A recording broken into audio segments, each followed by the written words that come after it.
ꯑꯍꯥꯟꯕꯗ ꯃꯌꯥꯝꯕꯨ ꯁꯦꯁꯝ ꯅꯋꯥꯁꯅ ꯇꯔꯥꯝꯅ ꯑꯣꯛꯆꯔꯤ ꯑꯃꯗꯤ ꯏꯀꯥꯏ ꯈꯨꯝꯅꯕ ꯎꯠꯆꯔꯤ꯫ ꯉꯁꯤꯒꯤ ꯋꯥꯔꯤꯁꯤꯗ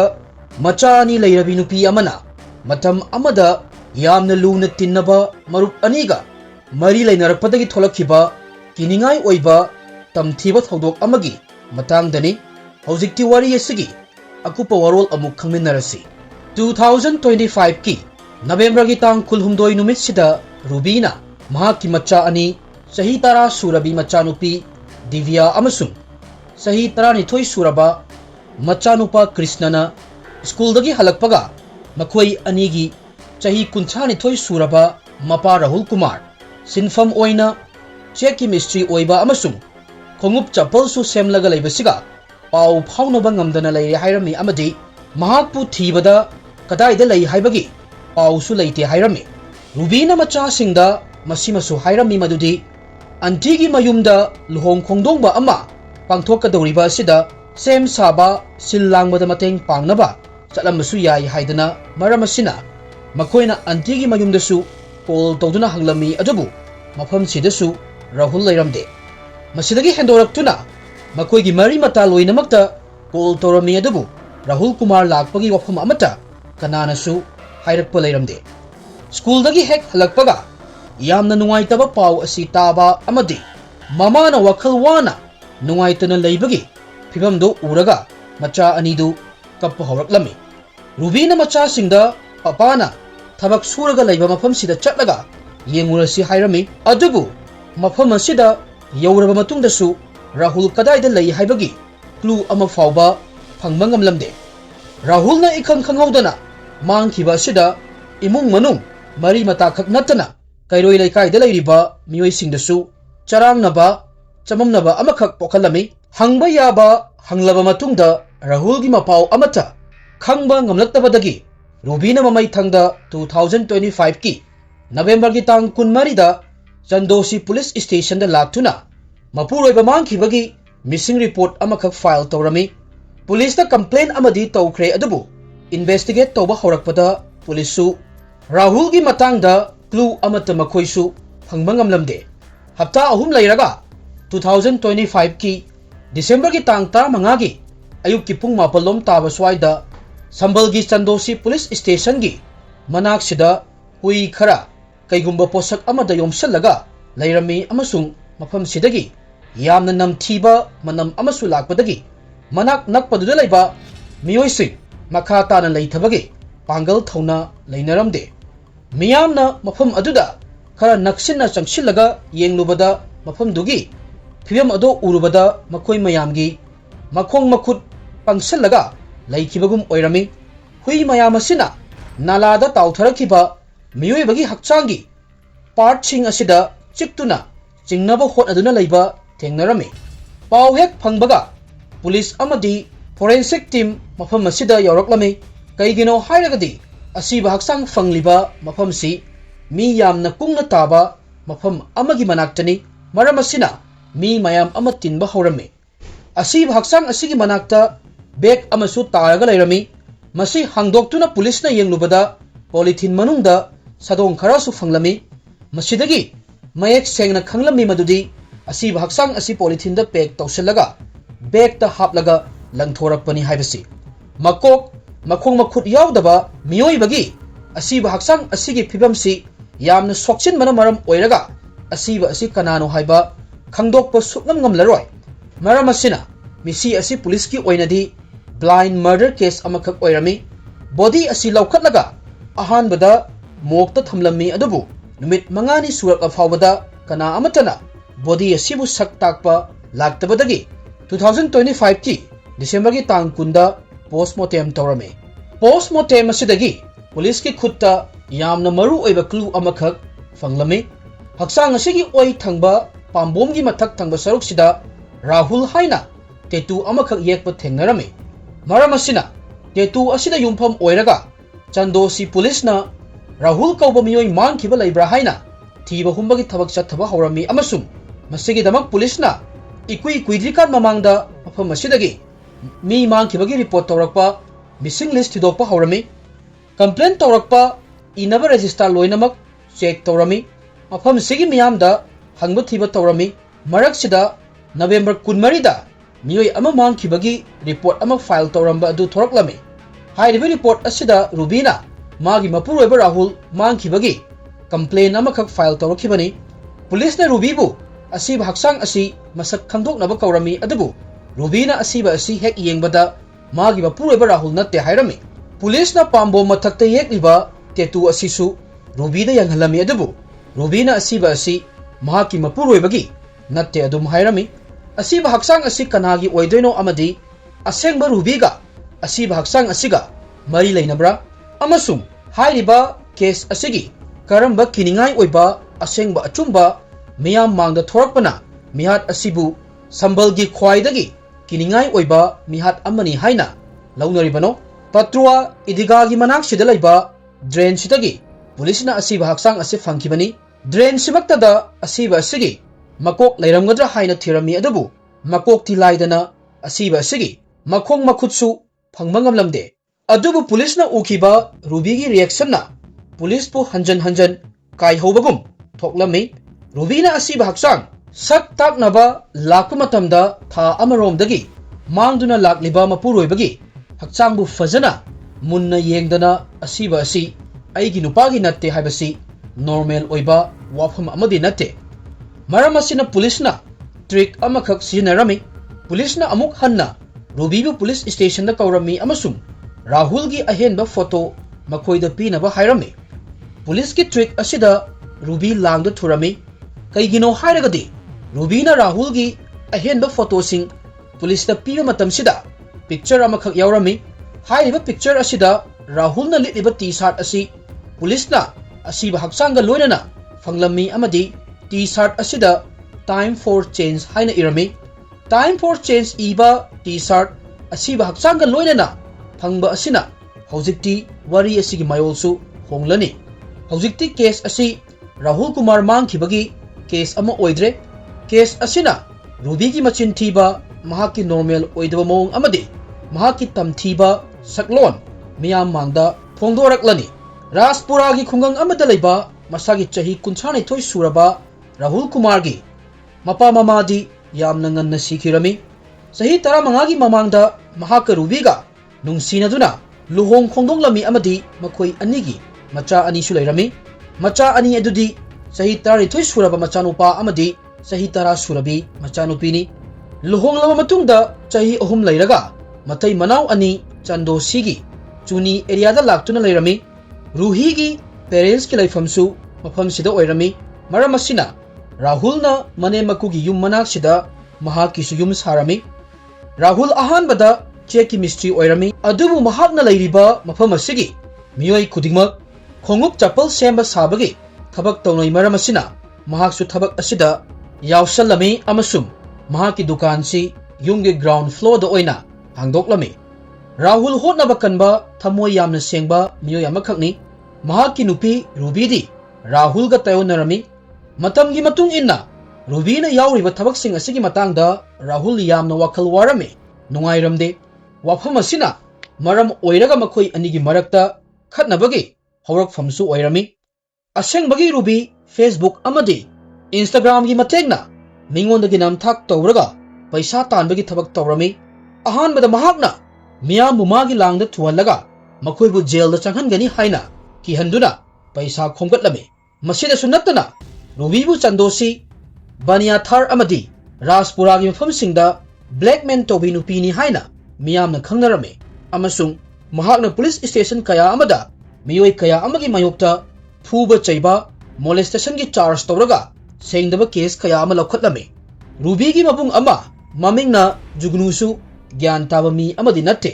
mahaksu huran chinthi lutpat tawbagi case nipan dagina taramuk magi mathakta lairami amasung Muradabad ki jail da hojik lairi Chandosi police station da laiba inspector amana kaigumba Rubi gi mabung jugnu fanaba mayumda chatto kudingi Rubi police ka muknaba marai tawnaba adum tawi hairami Rubi gi yumgi akoi beda laiba miyoi singsu mangondagi yamna lapna lay kinarami maramdi mahakna mi amada maral ama hekta pisalaga case kaya ama file tawsali wari ase taraga mayam suksoi soidana nupi asida sauningba funingba phawramgani adubu Rubiga mahaki mapuroibana misi sadana siriba asiga mari leinarappada wari tabiribasingna isoidana karakani amadi mahakna matau karamna mapuroibabu hatki khanglakpada miyamgi thamoi kari fawbanu yengbiu Chandosida laiba chok amagi manakta laiba lamgi wahauda Abhishek kauba nupa amaga miyoi kharaga chayetnaba khara leirami Abhishek na lam asi magi oinaba leiriba miyoi sing adu tanthokhinaba Rubiga unarami unaraba matungda Rubina nupi ama oibagi khudong chaba lauraga Abhishek ki mayokta leiriba miyoi sing asigi mathakta mahakna mangonda molest tobire phubi chaibire haiduna oidaba case amakhak laukhatlami Thabak asi tobibagi Rubina Abhishek tagi lupa lakh amaga lising yangkhai laurami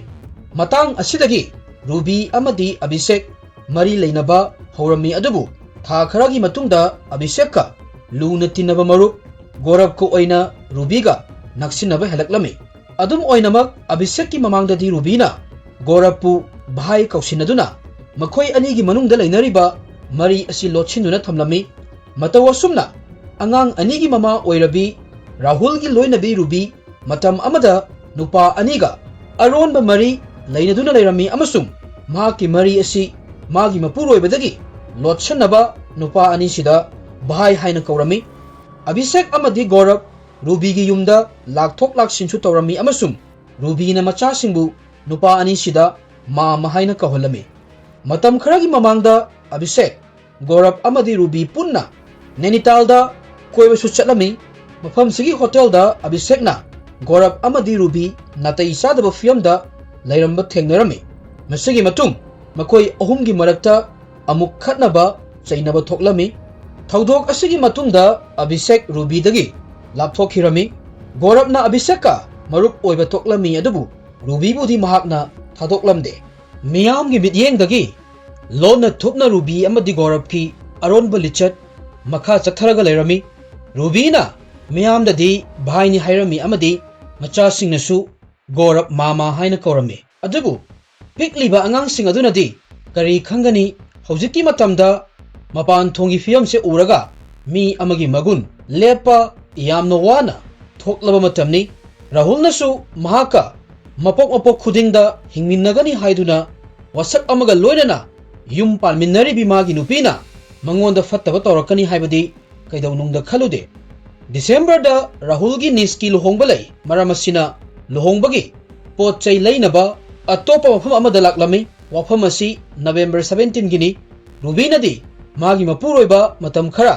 yumda halakhiroi khalami maramasina numidangi pung 13 da Rubina Gaurav pu mayumda kaurami macha singna yumgi mamangda sariba potchai thamfamsida tumnaba thakhirami kaigino hairagadi gyantana Gaurav ka ahing chupa nungai minnabani adubu ahingi pung anida ikhang khanghaudana Rahul mayumda halaklami athengba ahingsida magi loinabiga Gaurav ka natai sadaba mawongda lairamba thengnabasi ubada Rahul I yamna karami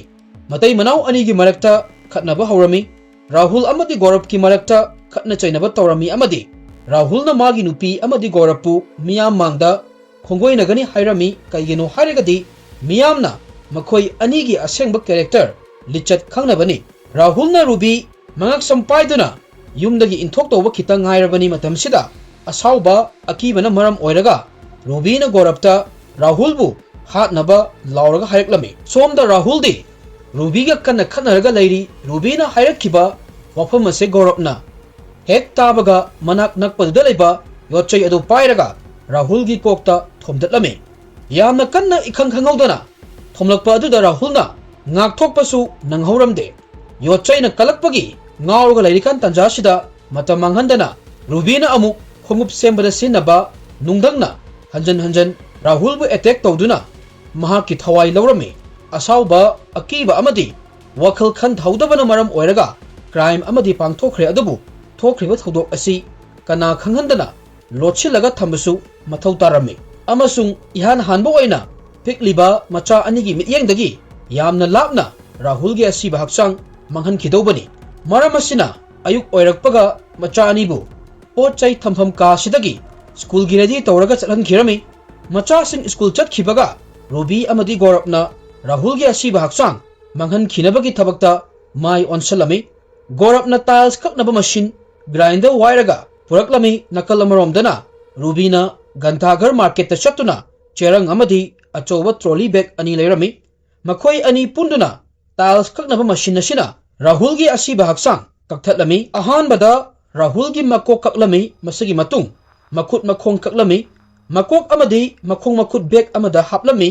atopa bag amadana haksangi maruiba atopa partsing haplami nungdengi matam yaroklami imung asi igi ingak ta ngairami angangi school suti thabagi matam su yaroklami maramasina angang sing lakpa tare khanduna gorap angang sing asigi manakta rubina tharklami angang sing school loiduna thorakpada gorap kalambi da thengnarami amadi mahangna angang sing da ngasidi yumda mamana chak thongdabadagi ngasidi hotel da charurase hairami somna gorap angang sing kai kaino pijanaba restaurant amada laklami nakalamromdana rubina yum manungda chai thoktuna leiriba ising sengdoklami amadi evidence loinamak manghan khirami thabak pumnamak loisalamaga rubisu restaurant da yoroklami macha singna mamagi maithong ubada awabagi mami amakhak taraga leibadu urami kaigino hangbada gorapna mama kanagumba amaga wafam amagi matangda khatnabagini hairami karisu khangdadriba angang singdunadi mama bu themjinbiri chaba thakpa loiraga nuidang wairamgi pung mari tarakpada rubina gorapta macha sing adubu tuition tofamda thilhankhirami rubi magi phone macha da pirami coaching loibaga call tornabagi damak hawjiksu rubina rahul gi asiba haksang manghandri fawbadi macha sing mayumda halakpa pamdri angang sing tuition center da leirikanda gorapna lupa lising ahum sangada car ama wairami amasung coaching loibaga rubi amadi gorap angang sing loba laklami amadi rajgata ngasidi koiba chatlusi hairami koirusi haibada angang sing adudi haraurami adubu kara simaktada angang sing asigi mapa rahul gi makok amadi makhong makut bag ta haplaga yaurami rubina bag asi mafam chana thamamnabagi damak puduna lakpani machana bag manungda kari yaurino hangbada mamana akaiba murti ni hairami akaiba murti lai khurumbada sinnaba yade aduna gangada langthaba pure ibani hairami mataw sumna bag asi makhoi gi laifamdagi kilometer 50 lapna rajghat ki manakta laiba ganga turelda langthakirami numitsigi numidang sisu rubina macha sing pot chai thampham kada adum tumhalami numidangda gorapna rahul gi lemhori ba hakchang gi part sing bag amada hapchilaga idiga maningi nalada langthokhirami angang singi wakaldadi mapase thabak amagi atopa lam amada chatkhi haina khalibani adubu mamana makhoi anidagi mapabu setuna ubikhrabani numit mangani gi matungda rubina macha singi mamangda mapa mangkhibagi drama tawrami 24 November da rahul mangkhibagi missing complaint amaka file tawrami maramdi kana amatana chingnadana bagi damaktani ruby amadi gorapna rahul gi asiba haksang sukphang phangaroi missing case oina adum loisin khrani khalami masugi matung rahul gi yum asi yonthoaga macha sing puduna mafam amada hongbagi plan tawrami